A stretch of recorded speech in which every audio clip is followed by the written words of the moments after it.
Se fosse falar assim, escolhe um lugar pra falar só pode sobre o seu negócio. Pra mim é YouTube, cara. Eu também acho. Pra mim é YouTube. Apesar de eu falar muito sobre Instagram, porque é mais fácil começar, a meta ela é muito obscura. As pessoas que estão lá, elas não têm a cultura de comprar através do TikTok. Elas têm Eu digo que o MrBeast ele é um cara que ele ficou grande porque ele transformou todos os clickbaits em realidade. Construiu uma casa de Lego. Então constrói a casa de Lego aí, cara. Ele gosta de quebrar recorde, né? Eu acho que é mais isso. E hoje ele é maior, né? 360 milhões de inscritos, cara. Real. E eu tava vendo o podcast dele agora com o Steven lá, Diário de um CEO, sabe qual que é? Sei. E, nossa, é bizarro. Aquela série que eles fizeram pra Amazon, que ele, tipo, foi pago mais 100 milhões pra fazer a série, só que na real ele gastou muito mais. Ele falou que ele colocou muito do dinheiro dele. O primeiro episódio só ele gasta 50 milhões. Da série. Não é esse que ele vai para as pirâmides, ele aluga as pirâmides do Egito? Eu ainda não vi a série, mas eu preciso ver. Depois que eu vi esse podcast, eu falei, caraca, eu tenho que ver esse negócio. É o Senhor Besta, né? Senhor Fera. Esse cara é muito maluco. Limite, ele é muito doido, doido. Ele é o Silvio Santos internacional moderno, né? Vamos alugar um foguete, levar o pessoal até a Lua e vamos fazer alguma coisa lá. E tá bom. É isso. Imagina a reunião de pauta dos caras, né? Não, ele tem um problema na vida, esse cara. Porque o tempo todo vão esperar mais dele, né? Ele nunca mais pode sentar e só falar sobre uma coisa. Não tem como. Vamos passar um dia na montanha, numa cabana. Não pode. Não, a gente achou que o limite era a Camila Loures enchendo a piscina dela com aquelas bolinhas de geleia. Não, o MrBeast veio pra falar que não. Mas daí eu vou colocar essas bolinhas que expandem no universo, meu amigo. Nossa Senhora. Mas como que vocês acham que tá esse mercado agora de YouTube, redes sociais? Qual foi a grande mudança? E agora com inteligência artificial que também vai mudar tudo, né? Se o nosso conteúdo começar a ter dublagem para tudo quanto é lado, a gente estoura a bolha também, né? E outras pessoas entram aqui mais fácil também. É o que rolou, né? Você pega as maiores referências do mundo de produção de conteúdo, o YouTube tá fazendo já esse teste, né? Você coloca, ele já dá o resultado na língua que você tá pesquisando e ele já dubla automaticamente. Eu acho que tem essa possibilidade de estourar a bolha, mas também de aumentar a concorrência, porque por enquanto o que está acontecendo é privilegiando os gringos, né? Claro. Então, supostamente, a gente está perdendo um pouco de mercado, né? Porque o tempo das pessoas é um só. Então, as pessoas estão começando a pegar os gringos ali, né? Como referência. Mas assim, o que eu vi, assim, a gente tá há 15 anos na internet, é isso? 2011, produção de conteúdo, né? 2011... porque vem Instagram, Snapchat, vem um monte de coisa, algumas coisas ficam e outras vão embora, né? O que ficou pra mim, assim, que virou o grande mainstream, que de fato substitui a TV pra mim, é YouTube. Hoje em dia, né, como eu trabalho muito hoje em dia falando sobre conteúdo, né, quase uma metalinguagem de conteúdo, se fosse falar assim, escolhe um lugar pra fazer o seu conteúdo, pra falar sobre o seu negócio, pra mim é YouTube, cara. Eu também acho. Pra mim é YouTube. Tempo de tela maior, as pessoas passam mais tempo com você. Assiste na televisão. O que a gente vê é uma queda de engajamento proporcional que tinha antigamente por causa de assistir em televisão. Que lá ainda não tá acostumado a interagir, tá né? difícil a pessoa comentar e etc. E a tendência é quanto melhor for o seu conteúdo e mais longo, mais a tendência da pessoa assistir na televisão. Então acho que as métricas de interesse também, pra ver se o canal tá indo bem além dos views, mudaram. E eu acho que o que é legal do YouTube é que tem muito dado. Você consegue pegar a curva de retenção, o tipo de público, quem que é seu público assiste também, tudo isso o YouTube dá. Então quando você começa a profissionalizar a sua comunicação, você tem muito dado pra tomar ação ali dentro, né? Eu acho que, por exemplo, apesar de eu falar muito sobre Instagram, porque é mais fácil começar, a meta ela é muito obscura na relação com métrica e sempre foi obscura na relação com creator também, né? Eu lembro da Face, né? Era muito complicado. Tinha vídeo que te dava 17, 20 milhões que você impulsionava, né? Por causa de show e tal. E de repente eles cortaram do nada, assim. Pra 1%, 2%, assim. E outra, quantos executivos você já conversou dentro do Meta com uma relação? Eu perdi, quase que eu perco meu canal lá, fiquei 3, 4 meses pra recuperar. E YouTube? YouTube é no dia. YouTube é brother no WhatsApp. Exatamente. Então essa própria eles relação... fazem isso, eu acho? Cara, pra mim o YouTube ele nasceu com uma cultura de creators. A divisão do AdSense, a divisão de receita já fala assim, a gente é junto nesse daí. O YouTube ele entende, ele tem uma cultura de empresa que ele só consegue ser uma empresa grande por causa de inventário. Ponto. A cultura inteira do Google é isso. Ó, você tem um site, eu vou usar o seu, só que uma parte da receita é pra você, né? O Facebook, ele tem uma cultura, o Grupo Meta, que é tudo pra mim. Eu vou te dar umas migalhas. Eu não vou dividir essa receita. Então, nunca foi forte o programa de parceria lá. A cultura, a gente é top-down. O de YouTube é muito mais compartilhar. Porra, quantas vezes a gente já foi em evento do YouTube e senta o chefe de produto na sua frente e fala, o que você quer de melhoria? Você fala, dá 6 meses, os caras falam, a gente tá implementando aquilo que vocês falaram naquela reunião. É cultural, é cultura de empresa mesmo. E esse lance da tentativa de concorrência com o TikTok, você acha que piorou pra gente ou não? Em termos de shorts? Em termos de shorts, eu acho que é público diferente, né? Meu filho só assiste short no YouTube. Tá passando, só shorts. Acho que o público que assiste shorts é um público diferente do que assiste os outros conteúdos. E é óbvio que tem uma intersecção. Eu assisto 90% do meu tempo conteúdos longos. Eu não assisto shorts, pouquinho eu assisto shorts, bem pouco. Nossa, muito raro. Mas mais pra ver o que tá acontecendo por interesse ali. De vez em quando, através do shorts, eu conheço alguma coisa maior. Mas eu acho que o tipo de consumo... Um é uma ficada, né? Uma passada de mão. O outro é namoro e casamento. Então a relação é outra. E eu acho que o algoritmo do YouTube é muito bom de te indicar coisas que você nem imaginava que você ia gostar, né? Na pandemia eu comecei a assistir umas paradas que eu não imaginava, cara. Você começa a descobrir umas coisas e vai te levando... Cara. Eu, por assistir algum conteúdo seu, me foi indicado o Estranha História. Porra, que é bom pra caramba. Cara, incrível. Eles voltam aqui semana que vem. É incrível. É verdade. A gente sempre ouve, né? E aí disso vai desdobrando daí um cara que só fala sobre linguagem, que ele já fez collab também. Isso pra mim é muito rico. O YouTube é a rede mais rica que tem de conteúdo. Isso é verdade. Por isso que eu acho muito... E você quer só uma besteirada? É o que mais vale a pena. Pra você dar o download pra assistir durante o voo. Você pode... É verdade, não não tem comercial. Então é engraçado, porque no mundo onde as coisas são tão fluídas, é engraçado como o YouTube se estabeleceu como um lugar mesmo mainstream, e eles fizeram o que eles queriam. Há uns anos atrás, quem ficava entre os top 10, eles falavam que era o broadcast quality, né, os engenheiros. Como que eu fico ali nos em alta, né, que era o sonho de todo mundo pra crescer. Como que era? Eles falaram, cara, o que a gente quer bater, os executivos falavam, é a TV. Pra gente bater a TV, a gente precisa de quem tá em alta ser o broadcast quality. É a maior variedade possível de faixas etárias dentro do mesmo canal. E tempo absoluto de assistir. Por isso que podcast cresceu tanto. Porque eu tenho que roubar o watch time da TV, que a pessoa liga e fica vendo. E eles conseguiram fazer, né? Conteúdos cada vez maiores, mais interessantes, aprofundados. Com retenção. Então... hoje em dia o cara, ele chega em casa e fala, eu vou jantar. Eu posso assistir televisão, posso assistir um podcast, ele sabe que aquela hora é um podcast como se fosse um programa de televisão. Ele já não diferencia mais isso, né? Pra mim, o YouTube, ele concorre com o Prime, concorre com o Netflix, concorre com esse tipo de coisa. Também acho. E o Instagram, onde entra, né? Você fala muito do Instagram, né?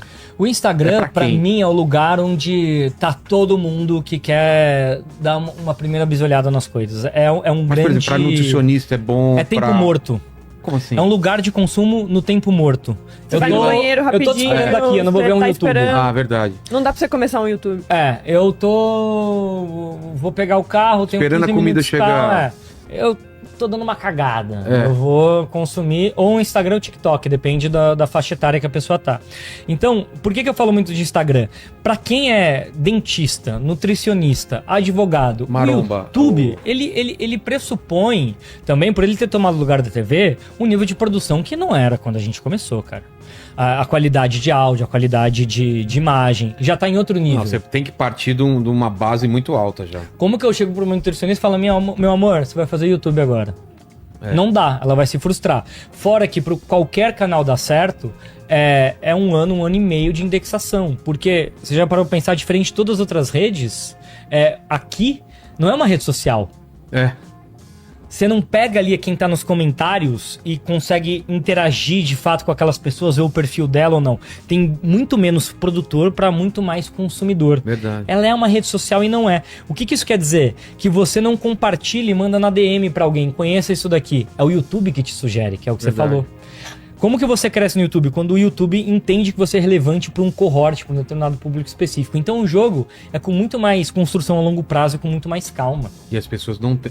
Eu percebo que as pessoas não têm essa paciência. Não tem, cara. Pô, eu fiz meu podcast faz 3 meses, não tá virando. Eu falei, cara... Calma. 3 meses, Calma, cara. gafanhoto. É. Cara, a gente foi top creator de todas as áreas que a gente entrou. Eu vesti a sandalinha da humildade, a faixa branca. Tenta entender. Comecei um podcast do zero, um de marketing do zero e voltei o canal e com calma. E tá fazendo o seu canal de marketing. Tô fazendo 3 ao também. mesmo tempo. A galera, mas esse daqui ainda tá dando 4, 5 mil. Calma, começou agora. Tem 3 Tá de meses. Vamos construir. O pessoal fica desesperado, É assim fica que comparando. funciona. Tem que comparar com você mesmo, não com Exato, outros, cara. exato, tá melhor no outro dia, não É que é você fez. desesperador, cara. Eu tinha um canal de 700 mil inscritos. Aí abre um canal do zero pra fazer podcast. Outro canal do zero pra fazer corte. 10 inscritos. 100 inscritos. 1000 inscritos. É assim. Assim, pouquinho a pouquinho. É assim. E aí o Instagram, ele tem a possibilidade de você ter mais amplitude em menos tempo, só que menos fidelidade. É. Fidelidade Eu tenho menor. menos fidelidade porque é isso. Eu tenho um monte de amigos de, e aí, tudo bom? Como que você tá? Não é aquela galera que você senta e tem um papo profundo. Né? Eles estão tentando mudar isso, já tentaram com o IGTV lá atrás, estão Não tentando rolou, né? esticando, não. Eles tentaram pegar o YouTube, né? Nesse sentido. Mas ele é muito bom para produzir e como tá todo mundo lá também consumindo, né? Normalmente o público existe uma sobreposição muito grande entre o público do Instagram e o público do YouTube. Então são momentos diferentes na vida de uma pessoa. Então para você que tá começando a querer comunicar com alguém, captar cliente pro seu negócio, etc. Você não quer ser um criador de infotenimento profissional, né? Mas você quer ter um espaço para falar sobre si, sobre suas soluções, o Instagram é um ótimo lugar para começar. E pra ganhar dinheiro com o público é absurdo, né? Tem gente que ganha muito dinheiro. O cara não tá nem preocupado em ir pro YouTube, né? Mudou muito, né? Porque tem engajamento influenciador absurdo, só né? de... É quase como se fosse uma revista de centro, né? É uma coisa de imagem, ele é muito sedutor, então para influenciadores muito populares Carlinhos ou Maia, de moda. Mas o que é o Carlinhos Maia? É um daily vlog. Então... É porque o daily vlog não morreu, né? O daily vlog transferiu pros stories. Ele tava no Snapchat, foi pros stories. A Virgínia é um daily vlog. Quer dizer, ele era do YouTube, foi pro Snapchat e agora Morreu ele é... o Snapchat, né? No Brasil, né? Parece que nos Estados Unidos tem uma certa relevância. O Instagram matou o Snapchat, né? Isso, matou. Matou pesado. E o TikTok? Foi a última coisa grande que apareceu, né? De rede social. TikTok, ele tem uma dificuldade política agora no Ocidente, principalmente por causa dos Estados Unidos, né? Essa bronca aí do Trump com isso. Que se você for analisar a fundo, não tá 100% errado, né? No jogo geopolítico, aí você pode chamar o professor Roque pra discutir isso melhor. Sim. Mas, da mesma maneira que lá é proibido WhatsApp? todas as ocidentais, por causa de dados, porque você tem controle, não, eu vejo como uma boa retaliação, então acho que essa é uma primeira barreira. E uma segunda barreira, para fazer negócio especificamente, é que ali você ainda não tem um funil completo, né? Um funil. As pessoas que estão lá, elas não têm a cultura de comprar através do TikTok. Elas têm a cultura de conhecer coisas e se entreter. É entretenimento puro. Você tem alguns nichos que romperam isso, tipo a galera que fala de livro. No TikTok YouTuber. tipo o booktuber de TikTok. É mesmo? Eles têm uma pegada de esgotar os livros que eles indicam lá. Porque tem muito a ver com historinha, contar historinha, desenvolver essa coisa. Então tem muita pegada de um vlog mais raiz, vida real. E geração Z, que agora tá começando a envelhecer e agora tá começando a ter cartão de crédito. Então agora vai começar um movimento da gente ver se aquilo se transforma em negócio ou não. Porque eu não entro em TikTok, mas é absurdo, né, cara? Como a galera vê isso daí. Tem gente gigantesca, mega celebridades, que se eu e você a gente nem sabe quem que é. Não tem ideia. Doideira. Tem ideia. Eu conheci um cara anteontem numa festa, esse mundo é muito louco, né? Também de venda de tudo. Ele é especializado em vender oração. Eu nem sabia que existia. Vender? Oração. Ensinar as pessoas a orar. Orar. E daí ele ensina a pessoa a orar em 60 segundos. Não, como assim? O que mais vende é ora em 60 segundos, porque ele falou que as pessoas não sabem orar. Do que você precisa. Eu espero que sim. É porque o que ele falou, o que ele falou é que hoje em dia as pessoas não sabem orar. Elas se lamentam. Ah, tá. Então, normalmente elas ficam assim, ai, que saco a minha vida, não sei o que, poxa, Melhora Senhor, isso. poderia Me ajuda melhorar que minha vida isso, não dá certo, lá, uma não tá dando lamentação. certo. É uma lamentação, isso não é orar. Então ele ensina a pessoa a de fato orar, entendeu? Então no mundo é incrível, né? Existe tudo Cara. que existe. Eu não tinha ideia quem que era o cara. Ele abre pra mim o Instagram dele, o TikTok dele tinha 4 milhões de seguidores no TikTok. E faz sentido se a gente for parar pra pensar. Tava até discutindo isso com o Dr. Jorge, que eu acho que vem... faz sentido para 4 milhões de pessoas. 30 mil alunos em 2 meses de oração. Não, o Jorge vem aqui esses dias, né? Eu acho, Dr. Jorge. Dr. Jorge, ele vem, né? A gente tava discutindo isso ontem, né? Ele tava falando, cara, antigamente a gente, por exemplo, você era católico, sua mãe te levava na missa desde cedinho, você fazia comunhão, depois fazia crisma, você ficava lá, catequese e tal, e você sabia tudo certinho ali, como que você fazia. Hoje em dia, as pessoas começam na religião com 30 anos. E elas não sabem. Então, assim, você tem que ensinar. Cara, não entendeu? Então, faz muito sentido. E daí o cara vendendo um curso rápido de 60 segundos. Pra quem consome as coisas em 60 segundos faz sentido. Então, dependendo do que você vende o seu discurso, existem redes melhores e piores. O cara que tá preocupado em comprar um produto que é uma oração em 60 segundos não vai ver um vídeo de 1 hora sobre oração no YouTube.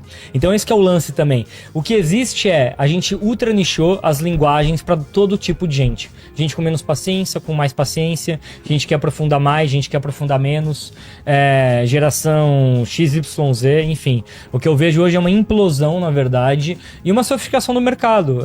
Você tem que usar a rede onde você melhor se comunica. Você é um cara dinâmico, sabe se comunicar muito rápido? Tem humor? Tem humor? Talvez o TikTok. Não, cara, eu gosto de aprofundar um pouco mais, eu gosto de misturar entretenimento com informação, mas eu gosto de consumir isso, e minhas referências são essas, vai pro YouTube. Eu tenho pouco tempo, só que eu quero fazer um daily, eu quero conseguir fazer uma live apertando um botão, ao mesmo tempo eu gostaria de ter a possibilidade de fazer vídeo curto, que é o Instagram, que ele tem todas as linguagens possíveis no lugar ali, né, de coisa mais curta e mais casual. Então vai pra lá. Então o que eu vejo hoje não é que tem uma rede melhor ou pior, o que você quer vender e quem que é o público que você fala.